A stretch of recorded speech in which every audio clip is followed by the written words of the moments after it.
Hi guys, James at RampantLionReviews again for you today with another beer review. For this one, we are going to stick to Sweden and we're going to return to a brewery that has featured on the channel a good number of times before. I've had some really nice beers from these guys over the years, and I think it's fair to describe this brewery as one of the most well-established and well-known craft breweries here in Sweden.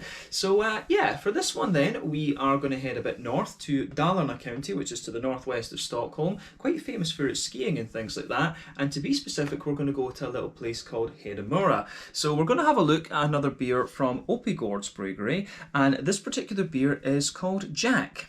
So it's an American pale ale. It comes in at 5.7% ABV, and I have to say it does have quite an interesting hop bill on it, so I'm really curious to see what this beer has in store for us. This beer was released as part of the Tillfällig temporary assortment at the end of March 2021. I forget the exact date that it was released, but when I saw the hop bill of this one and I saw it was a pale ale, I just kind of thought, well, let's have a go at this. So yeah, really looking forward to trying this one. Always nice to return to Oppigårds. These guys do some really nice, solid, drinkable beers, so hopefully this one is another nice example of that.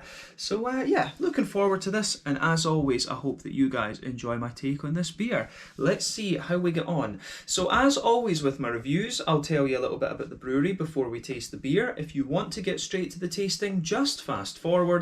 All the usual links are in the video description below. That's the brewery website, the link to my other reviews that I've done from Oppigårds Bryggeri before, and we will no doubt return to these guys at some point in the near future. But there's all the usual social media down there. If you want to see more reviews, do please consider subscribing to the channel. The whole channel, of course, has a geography-based tagging system, so you can go into the homepage and search for beer based on country, city, state, county, province, prefecture, whatever it is you happen to be interested in. Do check out the playlists of beers from different countries. There is one there for all the Swedish beers that I've reviewed for you. That's constantly being added to, and as always, please do get in touch and let me know some of the other beers and breweries that you guys would like to see me review. It's always great to hear from you guys that are watching the videos, and the support that you show the channel is hugely appreciated. So anyway, to tell you a little bit about Oppigårds Bryggeri then, on to my brewery notes. So yeah, Oppigårds Bryggeri, as I've told you before, was founded back in 2003, and they're based in a little place called Hedemora up in Dalarna County, kind of between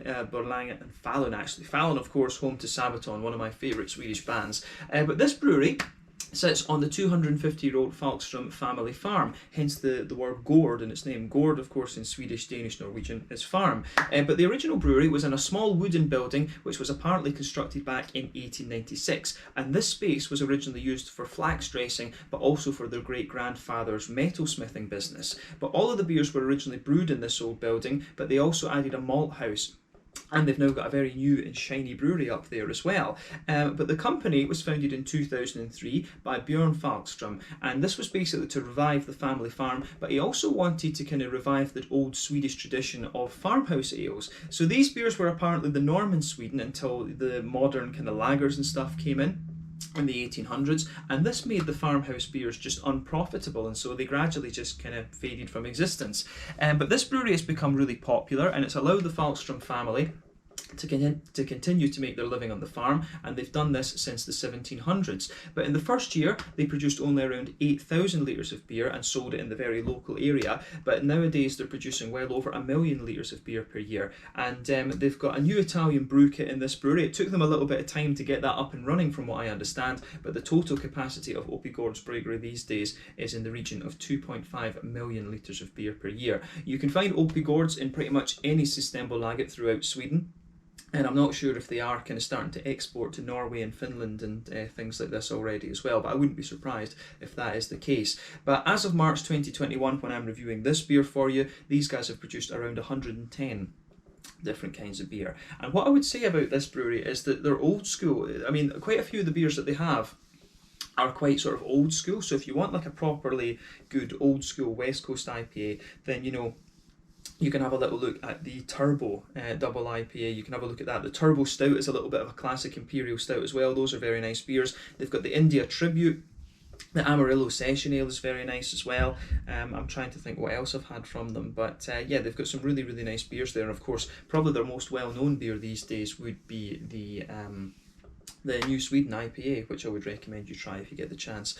But yeah, that's all I can really tell you about Oppigårds Bryggeri for the moment. As I say, a very well known and well respected name here in Sweden, and yeah, one of the bigger by volume craft breweries, in fact. So yeah, if you want to learn more about this brewery, you can check out the brewery website. You can follow them on Facebook and Instagram to keep up to date with all the latest goings on, and you can of course check out the Rate Beer, Untappd and Beer Advocate pages to learn more about all those different beers that they've done. So yeah, let's get on and actually have a taste of this beer then. So I'll just have a little quick look at the artwork on this. As you can see, it is quite similar to what we've seen from Oppigårds before. So you can see there's a little bit of a blurb here, and it's also got the typical green Oppigårds bottle cap. This branding has stayed pretty much the same since I came to Sweden, although it's been modernised slightly. The text is a bit different, and it's not quite as kind of old school as it used to be. It's a little bit just more modern, if you like. But it says on the side here, Jak APA kopperfärgat med viss maltsötma. We'll just go straight into English. So the Jack American Pale Ale is copper coloured with a certain malt sweetness. It has the presence of bitterness and a strong aroma, a big aroma, and taste of citrus with hints, I guess you could say, of sweet stone fruit. And then it tells you just a little bit about the Oppigårds Bryggeri underneath, saying it's independent and everything like that. But yeah, there you can see they always put the signature of Björn Falkström on the bottles there, which I think is very nice, and it tells you the hop and malt profile as well. So this one, the malt profile on this one is quite simple. It's just Pilsner malt and a bit of caramel, which should be quite nice, and then it's hopped with Amarillo, Citra, Talus and Equinaut. So yeah, Amarillo, as we know, American hop, about 12% alpha acid, lovely big oily orangey notes. Citra as well, about 14% alpha acid, kind of mangoes, and then a few other citrusy elements to it. Those are two of the original high alpha acid American hops. Equinaut, 14% alpha acid again, and that's usually very limey. That one's a slightly newer hop. Talus is probably the newest. As well, definitely the newest of the hops in this one. So it was previously known, I believe, as HBC 692, if I remember rightly. Gives you a bit of a pink grapefruity sort of thing. It can give you a little bit of woodiness as well. It's a really, really interesting hop. I forget the alpha acid, but I think it's about 15% or something like that. So it is a little bit stronger, but it's derived from Sabro, from what I understand. So yeah, Talus is a new hop that is getting a little bit of popularity. So yeah, I think this should make for a really interesting beer. So yeah, Talus always gives you some really interesting pink grapefruity characteristics. So yeah, looks very nice, this one. But yeah, half-litre bottle this. I think I paid about 35 Swedish kroners for this. So yeah, that is roughly about €3.50, just a little bit over £3 sterling, and then maybe about $4 or so American for this bottle. But yeah, let's get this guy out then, and we'll get on with the tasting. The Jack APA 5.7% ABV. Really curious about this, I have to say. So let's go and get this one into the glass. I'll tell you something, you can smell some of that nice fruitiness as we open the bottle up. I was in two minds about getting this one when I was getting my the temporary beers, because they've also released their first sour beer as well, which I have in the fridge. So you'll see me review that one quite soon. But then I just kind of thought I don't get to review too many pale ales, and you know, Oppigårds have always done some really nice sessionable beers, and that was what really pushed me to get this one as well. So yeah, kind of thought, yeah, not reviewed too many pale ales. You don't get too many pale ales in Sweden. I think it's all about a kind of bang for your buck thing, to be honest with you, because of the way the tax system works and stuff like this. But yeah, as you can see with this one, it's poured very, very nicely. That's got a lovely rich amber colour to it, and you can see there's a solid finger and a bit of a very frothy, I would say, cream coloured head on that one. That head is beautiful. I'm not sure how well that's going to hold up on the camera there, but just look how frothy that head is. That's one of the best heads I've seen in quite a little while, actually. You can see the reflection of the GoPro here as well. But yeah, it looks very nice. It's got a lovely, when they were saying it was copper coloured, that is definitely fair. You know, it's got a lovely, very rich coppery amber colour too. It's almost the same colour as Iron Brew from Scotland, although that's not a good reference for Swedish people, but it reminds me of Iron Brew. For those of you watching in Sweden, Google IRN space BRU, and this is a Scottish soda drink, and it really has the similar colour to that actually. But a beautiful looking beer, I have to say. Lovely natural haze to it. I think it looks very nice. Remember, in terms of the colour, of these beers. It depends on one, the type of malts that you use, and two, the length of your wort boil. This has got caramel in it. Pilsner malt's going to give you a little bit of colour as well, so the colour of this one isn't overly surprising, to be honest with you. But basically, with the wort boil, the longer you boil the sugar, that you boil the wort, the more the sugars caramelise, thus you get a darker colour. A paleo like this is going to undergo a wort boil of maybe around between 70 and 90 minutes. So yeah, I really like how this one goes about its business. Actually, it is very, very nice. So yeah, let's take a look at the aroma then and see how we get on. Nothing overly surprising about the appearance of this one, but it looks as if it's going to be more of a West Coast paleo. Like I said, it's got Pilsner malt, and it's just Pilsner malt and caramel in this one, so definitely a West Coast paleo this, and that was one of the other reasons why I got it as well. But yeah, aroma time. Yeah, that comes across really nicely. Like I always say, you know, when I'm back home in Scotland, one of my local breweries is Williams Brothers Brewing Company, and when you smell their beers, there's just something about the malt base and the yeast and things like that that combines, and you can tell right away, yeah, that's a Williams Brothers beer. It's the same with this one. You can smell this and you just know it's Oppigårds. Their malt bases, just I suppose. I'm thinking about the New England stuff. The New England stuff will smell a bit more different, but the more West Coasty type things, they do have a very similar sort of vibe to them. They've just got a nice oiliness to them, but a kind of breadiness underneath, and that's exactly what you get out of this beer. So yeah, for me, there's a good little bit of a kind of nice white bready character to this one. It's a little bit bread crusty, which I can really appreciate. There's a good level of sweet caramel this one as well, which you would expect from when there's caramel in there. It's got that right in the middle of the tongue, in the nose I should say. I keep doing that whenever I'm doing aroma. I always get tasting things coming out, but yeah, you do get a nice sweet caramelly note in the middle of the nose there, and as you move further out from that, there's a little bit of a kind of there's a little bit of a biscuity sort of thing. So you do get a wee bit of that, yeah, kind of McVitie's digestive biscuity sort of thing, a sweet caramel note, but then on top of that, it's quite, it really has a nice sort of smooth, just bready kind of element to it, which I like. You might get one or two little elements of woodiness out of the malt base there as well, but that of course could be coming from the talus, remember, as we said earlier.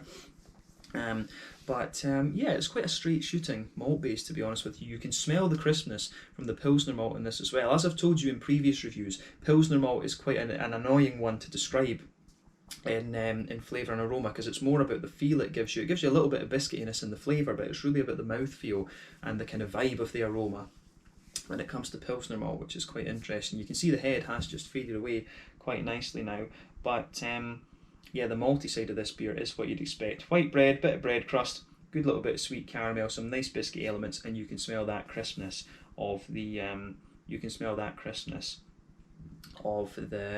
how would you say? You can smell the crispness of the Pilsner malt in there as well. So yeah, that's definitely quite interesting. That's interesting for sure. But yeah, on the hoppy side of things then, I think we've covered the malty side of the beer as much as we need to. So on the hoppy side of things, there is a wee teeny little bit of earthiness to this one, but it's quite minimal in fairness. There's a good little bit of floral aromaticity. I wouldn't describe this beer as being, you know, crazily spicy or very bright and things like that in that sense. It's just got a nice it's just got a nice kind of deep floral aromatic note to it. You get a little bit of a grassy zestiness in there on the front tip of the nose as well. But yeah, I like how this one, I do like how this one goes about its business actually. It's very, very nicely, it is very nicely put together in terms of the green component. So yeah, it's got quite a nice sort of calm green vibe about it. Remember, the APAs are not the most kind of bold and bitter styles of beer. They are supposed to be kind of sessionable. It's basically just a kind of session IPA almost. I've always been a little bit hazy, pardon the pun, for where the border between a session IPA and an AP and a pale ale actually is. So technically speaking, the pale ale, the IPA, the double IPA, and then the barley wine, these beers are all related to each other through the hop to malt ratio, so it varies as you go up the scale basically. But when it comes to a session IPA, I think what they do is they keep the IPA ratio, but they just take the malt content down so that it's a lower ABV. And of course, I think that is technically speaking a difference between the session IPA and the pale ale, to be honest with you. Although I'm not sure how many. I think strictly speaking, that's what you kind of should do, according to the unwritten rules. But I don't know how many breweries actually do that. So yeah, I think it's a bit of a free for all when it comes to pale ales and session IPAs to an extent. You never really know for sure, but that's kind of being picky and being technical, if you like. But yeah, when it comes to APAs, they are not the most kind of bold and hoppy beers in a sense. They are designed to be kind of sessionable, just basically a more hoppy sessionable beer, if you like. But yeah, the green component of this one is nice. Bit of bright, nice bit of smooth grassiness, good little bit of floral quality, and a wee touch of earthiness also. So yeah, it goes together very, very nicely actually. Yeah, on the fruity side of things, it's kind of what you'd expect. It's got a nice oiliness to it, which I can really appreciate, and I'm getting a whole mix of different things. I mean, you can smell a little bit of that very bright pink grapefruit, and it is, the pink grapefruit I always find is a little bit just brighter and sweeter. It's almost like when you compare guava to mango, it's just brighter and just a little bit sharper, so you do get a wee bit, you definitely get a wee bit of that kind of bright pink grapefruity note out of this one. From the talus, definitely. You can smell the sort of pungency of that, if you like. But you do get the juicy mangoes from the citra as well, which I think is very, very nice. So yeah, it's really interesting how that goes together. I always find when it comes to aroma and flavour of fruits, the tropical fruits sit a little bit behind the more kind of citrusy ones. I think the citrusy ones kind of take the fore, but you've got a lovely oily orangey character out of this one. You can definitely smell the orange and limey notes really kind of come together in this one. So that's your Equinaut and your Amarillo that are really grouping together in this one. So yeah, the talus and the citra are working together. Then you've got the Amarillo and the Equinaut going together. So big oily orange, nice little bit of limey character in there, and then you've got the grapefruit and the what do you call it?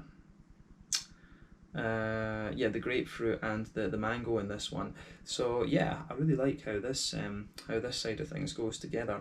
So yeah, the aroma of this one is quite nice, but yeah, a big oily fruity character, definitely West Coast, a West Coast sort of fruitiness you're getting out of this one, absolutely. But yeah, this smells like it's going to be quite a nice beer, I have to say, so take a bit of time and enjoy the aroma of it before you get stuck in. But we're going to taste this one now. So yeah, this one is the Jack American Pale Ale APA, 5.7% ABV from Oppigårds Bryggeri in Hedemora in Dalarna County here in Sweden. Let's get stuck in. Slange, skål, cheers.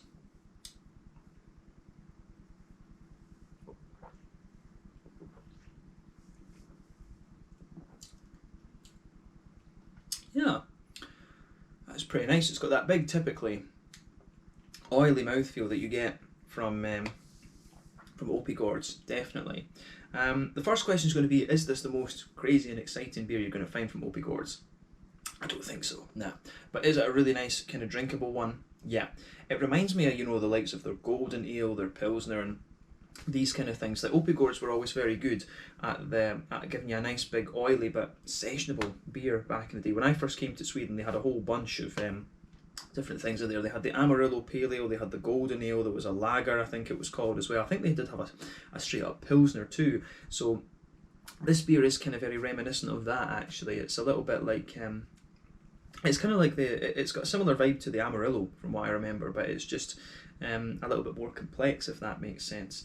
So yeah, it's a nice beer, this one, in that sense. It's got quite a few interesting things going on, we should say.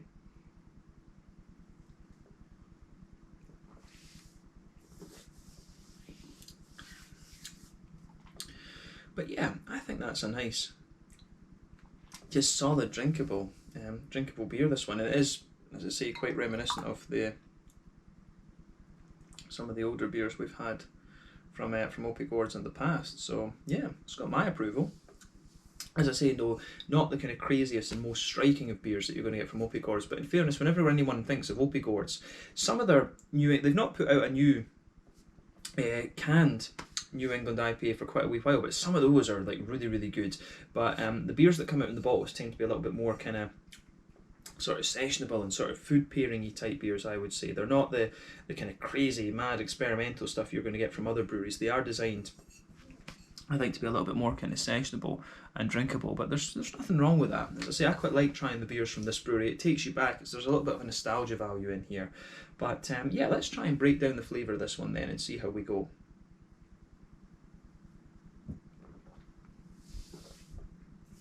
So it is actually quite similar to what you pick up in the aroma. Straight away with this beer, you get a nice kind of smooth bready quality that just blankets the middle of your palate. It comes across as being a little bit more sort of wholemealy. Yeah, definitely a little bit more kind of wholemealy in terms of its flavour profile than the aroma would have you believe. But yeah, it works. It does work. So yeah, nice kind of brown wholemealy bready base to this one. A little bit of a bread crusty quality, which I really like. And it does get a wee touch grainier and grainier the further you go into the aftertaste, which is interesting. But at the back of that middle third of your tongue, that's where you get the kind of big pilsnery type malts out of this one. You do get that. You get a good big you get a nice big kind of pilsnery malt quality out of this one, which I quite like. So yeah, I mean the Pilsner malt, as I said to you, it's all about the vibe. It just gives you this kind of, it's not dryness, but it just gives you a little bit of bite and things like that. So you can feel that sort of Pilsner malty quality just sitting at the back of that middle third of your palate. But the middle layer of your tongue, as I say, it's got a fair degree of thickness to it, but a lovely smoothness, kind of brown bread, white bready sort of thing. Pilsner malt at the back, on the back half of that middle third of your tongue, but then on the front third it's a little bit smoother and a bit more kind of bread crusty, if you like. But in the very centre of your palate, it's got a sweet caramel, and then as you move out from it, as you move out from that kind of concentrated caramel in the centre of the palate, it's definitely a little bit more kind of biscuity and McVitie's digestive like. So yeah, I like how that side of things goes together. So yeah.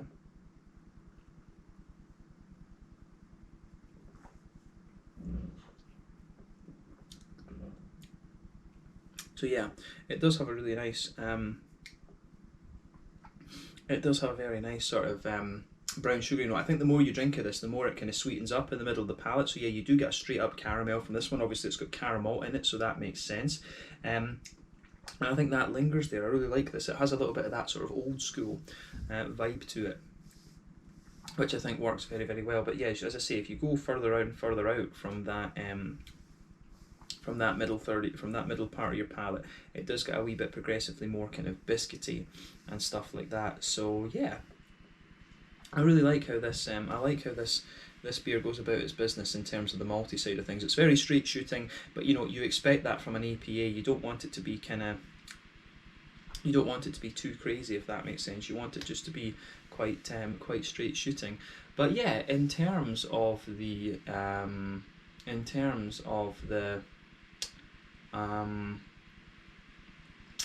malty side of things, I think that kind of summarises it, to be honest. On that border region between middle third and back third of your palate, you get a little bit more of a kind of thicker bready note and a bit of bread crust. Then in the back third of your palate, it's definitely got a wee touch of a more kind of grainy bitiness there, and you can feel the yeasty components sitting on top of that, just giving the flavour a bit more of a kind of airy height. So as I say, the top of the flavour at the back third of your palate, it's like this, and then as you move further forward, it just kind of condenses down a little bit, condenses down quite sharply on that border region. Then in the middle third of your palate, it's quite sort of dense in that sense. But yeah, on the hoppy side of things, then I think we've covered the malty side of the beer as much as we need to. On the hoppy side of things,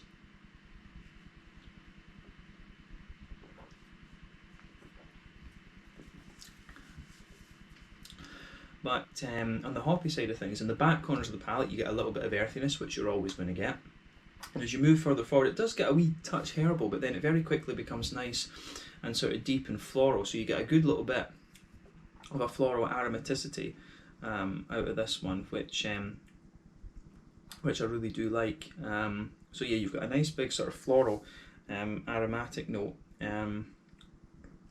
which is, and that builds, it does build a little bit of bitterness the further you go into the aftertaste, but it's definitely not the most bitter beer you're going to come across. We'll come to that later. But yeah, a nice big floral note builds up as you go towards the kind of front corners of your palate. Then as you go round the front curve of the tongue, it's a little bit lighter and more and more grassy, definitely. So I like how that goes together.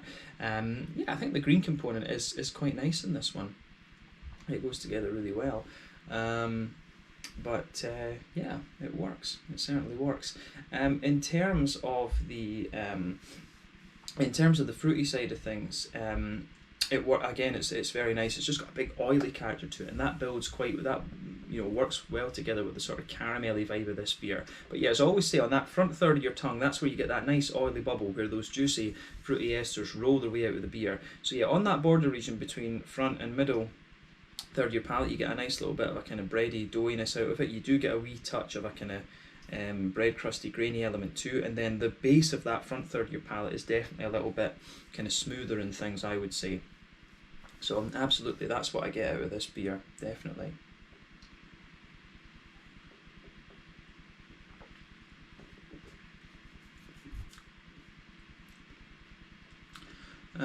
Yeah, it has got an interesting fruity character to it. As I say, it's big and oily, and it takes a little bit of time to just kind of show itself, if you like. So yeah, at the back of that front third of your palate then, and that oily part, you do get a bit of that pink grapefruit there, and it's got a bit of brightness to it, but the pungency is a little bit different. You can feel a bit of passion fruit from the citri in there as well, and as you move further forward, that kind of mellows out to be a little bit more kind of mango-like, and that's the back half of that front third of your tongue. That's when you get these more kind of tropical fruit notes. But as you go forward onto the kind of the front half of that front third of your tongue, it's distinctly more kind of oily and orangey. I mean, you can really feel the Amarillo coming out of this one. The Amarillo really starts to take a grip on the front half of that front third of your palate, and then as you reach the kind of front edge of the tongue, you can feel the equinot coming out there. And I think the citra is doing a little bit to kind of promote the kind of citrusy qualities both of the Amarillo and the equinot in this one. You can really feel it does get a real bit of zestiness to it the further you go towards that kind of front tip of your tongue and the grassy zesty qualities. So yeah, this is an interesting beer, this one. It really builds in zestiness the further you go into the aftertaste, but it's got a nice sweetness and smoothness in the background as well. But yes, it's a solid beer, this one. As I said, it's not the craziest and most experimental or exciting one you'll find from Oppigårds. It is a little bit more reminiscent of some of their kind of earlier works, I guess we could say. But yeah, I think that summarises the flavour quite nicely. In terms of the mouthfeel then, what would you say about this? Yeah, mid-bodied. Carbonation's very, very smooth. Definitely. So yeah, lovely kind of smooth carbonation. This one, it's a big oily mouthfeel more than anything. It is quite an oily APA, this one. Definitely more West Coasty in that sense. In terms of hoppy bitterness, I think this one's maybe about 30 or 40 IBUs. I mean, it's one of these kind of modern takes, if you like, on the West Coast where they take the bitterness down. So yeah, about 30 or 40 IBUs in this one. It's not going to blow the head off you in terms of bitterness, but it does build up a little bit more. I think the further you go into the aftertaste, I would be more inclined to say it's 40 than 30 in honesty. But yeah, nice juicy oily fruit. You know, it's the malt base is kind of smooth, it builds a bit of graininess later on, and you've got a fair degree of sweetness out of it too. But I mean, overall, it's another very, very solid beer from Oppigårds Bryggeri, and this is what we've come to expect from them over the years. So yeah, glad that I picked this one up for something a wee bit different. It is a little bit of a nostalgia trip, this one. And honestly, I wonder why they chose to do this in the half litre rather than the 330s. Actually, I'm not 100% sure about that, and I don't know how they decide that, because yeah, sometimes you'll randomly get beers in half litre bottles from this brewery, like the big triple IPA that they did, that came in a half litre, whereas you'll get, you know, the winter IPL or whatever, that came in a 330. It's a bit, I'm not sure exactly how they decide which beers go into which bottles, but it is what it is. So yeah, I think we can leave it at that for this one. A nice, solid, drinkable beer, this one, and I'm glad I picked it up. Definitely worth the 35 Swedish crowns I paid for it. So yeah, once again, thank you for watching my beer reviews. Until the next time, please like, subscribe, share, all the usual YouTube stuff. Let me know your own thoughts on this beer in the comment section below. Let me know what your favourite beers are from Oppigårds Bryggeri. This one was the Jack American Pale Ale, 5.7% ABV. Pardon me, from Oppigårds in Hedemora up in Dalarna county here in Sweden. Slange, skål, cheers. Make sure you check out this brewery and do check out the beer.